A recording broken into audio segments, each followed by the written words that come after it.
కూడా సరిగ్గా రాలా. ఇంద్రావతి వచ్చింది, మధ్యలో డిస్ట్రిబ్యూటరీస్ వేరే రాష్ట్రాల నుంచి వచ్చిన నీళ్లు తప్పితే మన రాష్ట్రంలో వర్షం లేదు. పక్క మహారాష్ట్ర, కర్ణాటకలో కూడా లేదు. ఎక్కడో ఛత్తీస్గఢ్లోనో మధ్యప్రదేశ్లోనో కురిసిన వర్షాల వల్ల ఈ నదులు వచ్చి ఇక్కడ కలిసినాయి.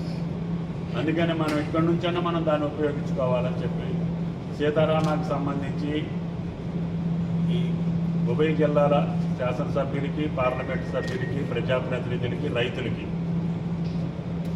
నమస్కరించి చెప్పేది ఏంటంటే, ఇప్పుడు గెలిచిన డిస్ట్రిబ్యూటరీల యొక్క భూమిని వెంటనే అధికారులకు అప్పచెప్పేటట్టుగా మీరు రైతుల్ని సమీకరించుకొని, సమన్వయం చేసుకొని, వాళ్ళని సముదాయించుకొని వాళ్ళకి ఇవ్వాల్సిన డబ్బులు ఇప్పించి, ముఖ్యమంత్రి గారు కూడా భూసేకరణకు కావాల్సిన డబ్బులు అందిస్తున్నారు. నిన్న కూడా మళ్ళీ ఒక 50 కోట్లు ఇచ్చారు. మీరు హ్యాండ్ ఓవర్ చేయగానే మీ చేతిలో డబ్బులు పడతాయి. రైతులకు కూడా విజ్ఞప్తి, మీకు ఇప్పుడు భూమి ఎంత మనం అనుకున్నాం, గతంలో ఉన్న దానికంటే డబల్ చేసి ఇవ్వమని చెప్పాను. కాబట్టి దయచేసి ఈ ప్రాజెక్టు కట్టేటప్పుడు ఇచ్చిన దానికంటే డబల్ చేయమన్నారు రేటు.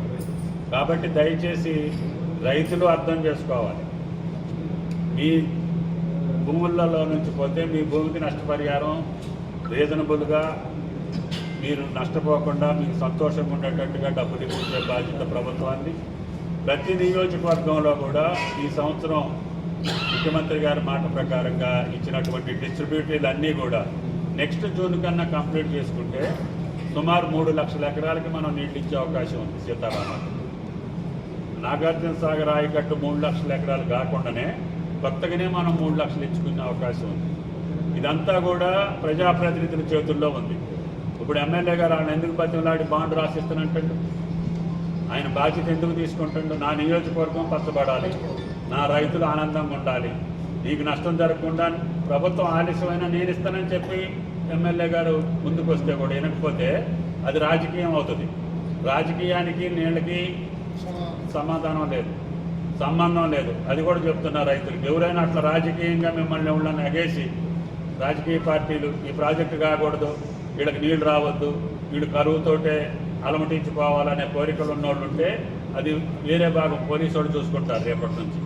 దయచేసి వాళ్ళు కూడా అర్థం చేసుకోండి, మీ భూమికి నష్టం లేదు. పైప్ లైన్లో కింద పైప్ లైన్ వేస్తాం, మళ్ళీ పూర్తి చేస్తాం, మీరు పంటలు వేసుకోవచ్చు. ఒకవేళ కాలువ తీసేటికి కూడా రీజనబుల్ డబ్బులు ఇప్పిస్తాం, కలెక్టర్ గారి దగ్గర డబ్బులు ఉన్నాయి. కాబట్టి మీరు కూడా రైతులను ఒప్పించుకోవాలి. చెబుతున్నా, ఎమ్మెల్యే గారే సొంతంగా బాధ్యత తీసుకున్నాడు కాబట్టి ఈ నెలాఖరికి ఈ లిఫ్ట్ ఇరిగేషను నీళ్లు వదలాల్సిన బాధ్యత ఉంది. ఈరోజే వదలాలి. ఆ రైతులు అడ్డం పట్టడం మూలాన ఆగింది. ఆ 3 పైపులు కూడా వేసి ఉన్నట్టయితే ఈ రోజున నీళ్లు వదులుతాం. అందుకని నేను 15 వస్తానని చెప్పా పోయినసారి, వచ్చా కావాలని. కాబట్టి దయచేసి రైతులు అర్థం చేసుకోవాలి. అధికారులు కూడా సమన్వయంతో ఇరిగేషను, ఫారెస్టు, లేకపోతే రెవెన్యూ, పోలీస్ తోటి కాంబినేషన్ పెట్టుకొని మీకు ఏదన్నా ఎవరైనా కావాలని అడ్డం పడుతుంటే పోలీసుకి చెప్పండి. ఏదైనా కాంపెన్సేషన్ లేకుండా అడ్డం పడతా ఉంటే కలెక్టర్ గారికి చెప్పి డబ్బులు ఇప్పియండి. అంతే తప్పితే ఎకరాలకి నీళ్ళు ఇచ్చేది ఆగొద్దు. వాళ్ళు కరెక్ట్గా ఉన్నట్టయితే ఈ రోజుకే నీళ్ళు వదులుతాం. వాళ్ళు రాజకీయంగా అడ్డం పడుతున్నారు. ఒకళ్ళిద్దరే, అందరికీ పైసలు కూడా ఇచ్చేశారు ఎమ్మెల్యే. ఇంకేదన్నా చేయమంటే కూడా వాళ్ళకి చేద్దాం. వాళ్ళ భూమి ఏమీ పోదు. పైప్ లైన్ కింద వేసుకుంటాం, మళ్ళీ వాళ్ళు తెల్లారి నుంచి వ్యవసాయం చేసుకోవచ్చు. అర్థమైందా? మీరు దగ్గరుండి డిపార్ట్మెంట్ ఎస్సీ మీరు డిఎస్పీ గారితో టచ్లో ఉండి ఈ నిమిషం నుంచి కాకుండా ఈ నియోజకవర్గానికి కాకుండా నేను ఎక్కడికో తీసుకెళ్లాలంటే నాకు బాధగా ఉంది. అర్థమైందా?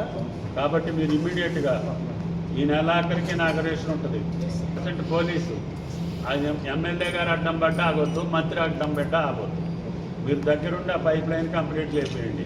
ఆ రైతులు ఒకళ్ళిద్దరు ఉంటే కలెక్టర్ గారితో మాట్లాడించండి. వాళ్ళకి ఏదైనా సాయం కావాలంటే కూడా చెప్పింది. వాళ్ళ భూమి నేను సెంటు తీసుకోను, భూగర్భంలో పైప్ లైన్ ఉంటుంది, అది మళ్ళీ క్లోజ్ చేసేస్తాం. తెల్లారే ఆడ ఏ పంట అయినా వేసుకోవచ్చు.